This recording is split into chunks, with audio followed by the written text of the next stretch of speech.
We are now 2/3 of the way through the Premiership season and we somehow have a title race between 3 teams. Hearts have managed to maintain their early run of form, having been top of the table 22 out of 25 game weeks.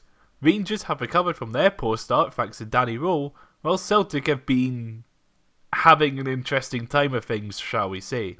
With the January transfer window having been and gone, I'd say it's time to go through these 3 teams' seasons so far, their January transfer business, and their remaining fixtures to see who will become champions come the end of the season.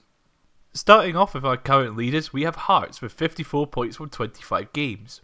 I actually made a video about Hearts winning the title way back in September, but I came to the conclusion that they'd fall away at some point, but future seasons would see more sustained title challenges. They haven't fallen away. Hearts would maintain their unbeaten start until a loss away to Aberdeen, somewhere they haven't won since 2013 somehow, which came in their longest winless run of 4 games. They would escape that rut, however, with a win against Nancy, Celtic and Glasgow, a win away at Falkirk and a win at home to Rangers, which meant they had won 4 out of 4 games against the old firm at this point. Something that hadn't been done in a single season since Aberdeen in 1985, Hearts had previously done it in 1957-58 and the 1959-60 season, which are seasons they went on to win the title, although that was when you played each other twice. They would, however, be defeated at Easter Road in their final game of 2025. The story of 2026, meanwhile, has to be red cards. Hearts would beat Livingston in what has been their only league game so far without either side getting a player sent off, with Hearts getting Schwolov sent off against Dundee in a game they would win 1-0 thanks to Craig Golden pulling off an unreal save at the death. Benny Banningamay would get sent off in the first half against St Mirren, but Hearts would go on to win 2-0. A 2-2 draw at home against Celtic would be helped by Austin Trusty getting sent off for denial of a goal-scoring opportunity. A 3-0 win away at Tannadice was helped by Dundee United having a complete head loss, having 2 players and a coach sent off and conceding a penalty, but the luck would finally run out in their most recent game as Craig Halkett would get sent off after half an hour away at St Mirren, who would go on to score an 88th minute winner. When it comes to the rest of the season, Hearts hold an advantage in being the only title challenger who only has games in the Premiership, having been knocked out of the Scottish Cup on penalties by Falkirk, so player fitness and fixture congestion shouldn't be a concern. Hearts have also been busy in January, with Jordi Altena joining from RKC Waalwijk in the Dutch second tier for £1 million.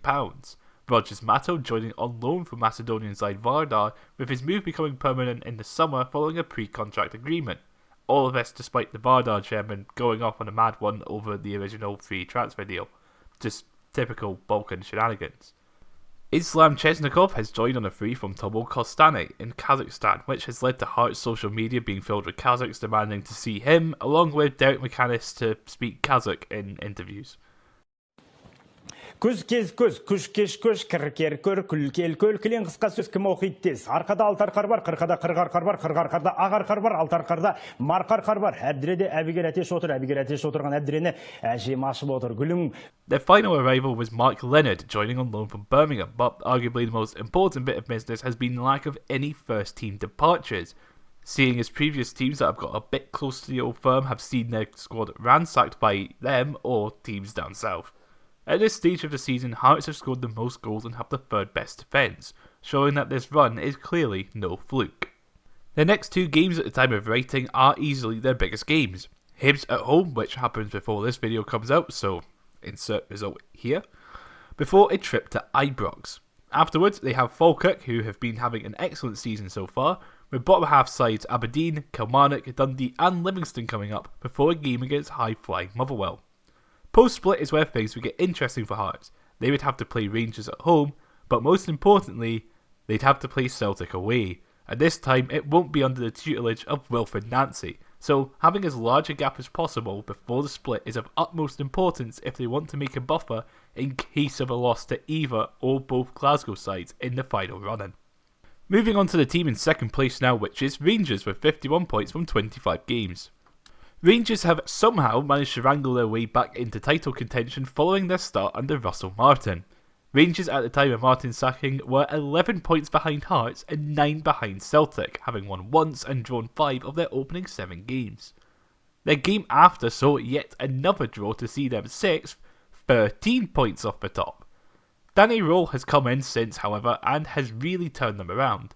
Since the Germans' arrival, Rangers have been the best team in the league with only one loss, the aforementioned defeat at Tynecastle, whilst only drawing 3 times, back-to-back against Falkirk and Dundee United, and the most recent draw being against Hibs, but they bounced back from that with a 5-1 thumping of Kilmarnock. Evidently, it has been a season of 2 halves so far, and when it comes to transfer dealings, Rangers have been very busy this January.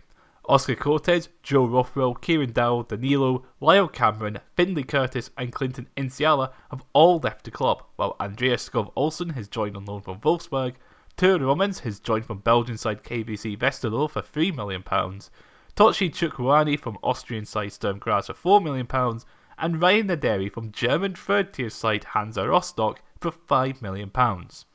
When it comes to the rest of their season, Rangers are still in the Scottish Cup, presuming they can actually get past Queen's Park this time. You little... I touch you! No! No! Oh, it's all just an act. Stop! Stop! He's already dead. No! I gotta kill him! But are out of Europe, having finished 32nd out of 36 teams in the Europa League. In the Premiership, meanwhile, they also have 2 very tough fixtures in Motherwell away, again, insert result here, and Hearts at home. Afterwards, they face a trip to Livingston before an Old Firm derby at Ibrox. They then end the regular season with an away game against St Mirren, home games against Aberdeen and Dundee United, and an away trip to Falkirk. When it comes to post-split fixtures, they will face Hearts at Tynecastle and Celtic away, which is arguably the toughest set of fixtures they could possibly get. And finally, in third place with 48 points from 24 games is Celtic. Celtic have had one of the more interesting seasons to say the least. So much so that I ended up making a video detailing everything that has gone on both on and off the pitch this season. To keep it simple though, Celtic have been poor on the pitch this season by their standards. Brendan Rodgers resigned following back-to-back defeats against Dundee and Hearts. Martin O'Neill would come in on an interim basis and have a 100% record for his 5 league games before being replaced by Wilfred Nancy. Nancy would get sacked after winning 2 and losing 4 of his 6 league games, including an Old Firm defeat in his final match, being replaced by Martin O'Neill, who this time would be an interim until the end of the season. Amidst all this chaos has of course been protests against the board over their transfer business and hoarding of money. January therefore saw 5 players come in. Junior Adamu from Freiburg, Julian Araujo from Bournemouth, Thomas Vankara from Borussia Mönchengladbach, Joel Mvuka from Lorient, and Benjamin Arthur from Brentford. All on loan. Don't worry though, Alex Oxlade-Chamberlain is linked. He'll solve all the problems even though he hasn't had a club since leaving Besiktas in August. Unlike Rangers, Celtic are still in Europe with a knockout playoff against Stuttgart to come in the Europa League, alongside their Scottish Cup campaign where they face Dundee at home. Their remaining league fixtures meanwhile are Livingston at home, just going to assume they won because it's Livingston, Kilmarnock away, Hibs at home, Rangers and Aberdeen away, Motherwell at home, Dundee and Dundee United away, and St Mirren at home. The one advantage Celtic have when it comes to fixtures is that post-split they will have both Hearts and Rangers at home, so if they're still in the hunt, then they must take advantage of this. Now, before I go into who I think will win the league, I want to add in a 4th team that is almost certainly going to act as a spoiler. Motherwell. She's more than fine, thanks. Motherwell had a similar start to the season as Rangers, but since November, they've been up there as one of the top sides in the division. Askell has got the Steelmen playing some excellent football, and with Maspahense getting interest from both Old Firm teams and top flight clubs across Europe, it's no surprise that they are looked at with envy. Motherwell have only conceded 17 goals from 24 games, giving them the best defensive record in the league, with no goals conceded in their last 7 games at Fir Park. With them playing Rangers at home pre-split and Celtic and Hearts at home post-split, being 5 points off of Celtic and 8 points off of Rangers with a game in hand means that finishing third shouldn't be out of the question for them. So, who is going to lift the title in May? Hearts have been the most consistent side all season. Rangers are the informed team, and Celtic are there. I really want Hearts to win it. A non-Old Firm winner for the first time since 1985, and Hearts' first title since 1960 would be fantastic for Scottish football. Unless you're a Hibs fan. This all depends on the upcoming game at Ibrox, however. If Hearts win that, I can see them going to win it. with how they have been this season, a 6-point gap with 2 more games against the Old Firm should be enough to see out the season. In the event of Rangers winning that game, however, the momentum would be in their favour, and with Rangers having been the best team since Danny Rowe's arrival, it's hard to look past them in that event.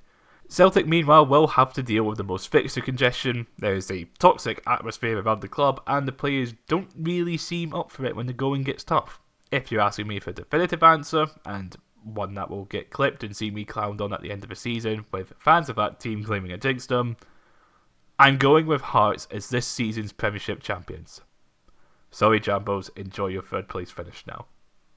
That's all for this video, and of course, I hope you enjoyed. Who do you think will win the league? Will we see a repeat of this next season? Let us know in the comments below. Channel memberships are available in the description below. Those who have signed up have their names on screen now. Liking, sharing, and subscribing are all appreciated, and I will see you in the next video. Bye.